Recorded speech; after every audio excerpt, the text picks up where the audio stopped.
Hi hello ನಮಸ್ಕಾರ ಸ್ನೇಹಿತರೆ. ಇವತ್ತು ಹೆಸರುಬೇಳೆ ದೋಸೆ ಮಾಡ್ತಾಯಿದ್ದೀನಿ. ಅದು ಕೂಡ ನಮ್ಮಲ್ಲಿ ಚಳಿ ಇರೋಕ್ಕೆ ಹೋಗಿ ಇಲ್ಲಿ ದೋಸೆ ಹಿಟ್ಟು ಹುಳಿ ಬರಲ್ಲ. ಹುಳಿ ಬರದೇ ಇದ್ದರೂ ತುಂಬ ಚೆನ್ನಾಗಿ ಸಾಫ್ಟಾಗಿ ಮತ್ತು ಕ್ರಿಸ್ಪಿಯಾಗಿ ಕೂಡ ದೋಸೆ ಚೆನ್ನಾಗಿ ಬರುತ್ತೆ.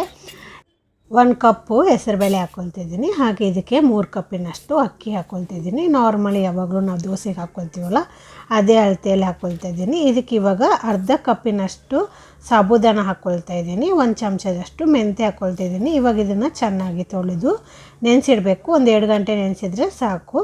ಇವಾಗ ಇದನ್ನು ಮಿಕ್ಸಿ ಜಾರಿಗೆ ಹಾಕ್ಕೊಂಡು ನುಣ್ಣಗೆ ರುಬ್ಕೊಳ್ಬೇಕು. ಈಗ ಒಂದು ಪಾತ್ರೆಗೆ ಹಾಕ್ಕೊಳ್ತಾ ಇದ್ದೀನಿ. ಇದಕ್ಕೆ ಈಗ ರುಚಿಗೆ ತಕ್ಕಷ್ಟು ಉಪ್ಪು ಹಾಕ್ಕೊಂಡು ಇವಾಗ ಇದನ್ನು ಚೆನ್ನಾಗಿ ಕಲಿಸ್ಕೊಳ್ತೇನೆ. ನಿಮಗೆ ಸ್ಪಾಂಜಿನೆಸ್ ಬೇಕು ದೋಸೆಗೆ ಅಂತಿದ್ರೆ ಸೋಡಾ ಹಾಕ್ಕೊಂಡು ಚೆನ್ನಾಗಿ ಇದನ್ನು ಕಲಿಸ್ಕೊಳ್ಬೋದು. ಅದರಿಂದ ಸ್ಪಾಂಜಿನೆಸ್ ಬರುತ್ತೆ ದೋಸೆಗೆ. ನಾನು ಇಮಿಡಿಯೇಟ್ಲಿ ಮಾಡ್ಕೊಳಕ್ಕೋಸ್ಕರ ಬರೀ ಉಪ್ಪು ಹಾಕ್ಕೊಂಡು ಕಲಿಸ್ಕೊಳ್ತೀನಿ ಅಷ್ಟೇ. ಇವಾಗ ದೋಸೆ ಹಾಕಾದ್ಮೇಲೆ ಹಿಟ್ಟು ಹಾಕಿ ಹರಡ್ಕೊಳ್ಬೇಕು. ಇದು ತುಂಬ ಇನ್ಸ್ಟೆಂಟಾಗಿ ಸುಲಭವಾಗಿ ಮಾಡ್ಬೋದು. ಇದ್ರ ಮೇಲೆ ಒಂಚೂರು ಎಣ್ಣೆ ಹಾಕ್ಕೊಳ್ತಾ ಇದ್ದೀನಿ. ಇದಕ್ಕೆ ಸಾಬೂದಾನ ಹಾಕಿರ್ತೀವಲ್ವ, ಅದರಿಂದನೇ ಇದು ಚೆನ್ನಾಗಿ ಕಲರ್ ಬರುತ್ತೆ. ಇಷ್ಟೇ, ತುಂಬ ಸಿಂಪಲ್ಲಾಗಿ ದೋಸೆ ತುಂಬ ಬೇಗ ಮಾಡ್ಕೊಂಡು ತಿನ್ಬೋದು. ನಾನು ಚಳಿಗಾಲದಲ್ಲಂತೂ ಈ ರೆಸಿಪಿ ಯಾವಾಗಲೂ ಮಾಡ್ಕೊಂಡು ತಿಂತೀನಿ. ಒಂದು ಸತಿ ಈ ಥರ ಮಾಡ್ಕೊಳ್ಳಿ, ಹೇಗೆ ಅನಿಸ್ತಂತ ಹೇಳಿ. ಓಕೆ, ಬಾಯ್.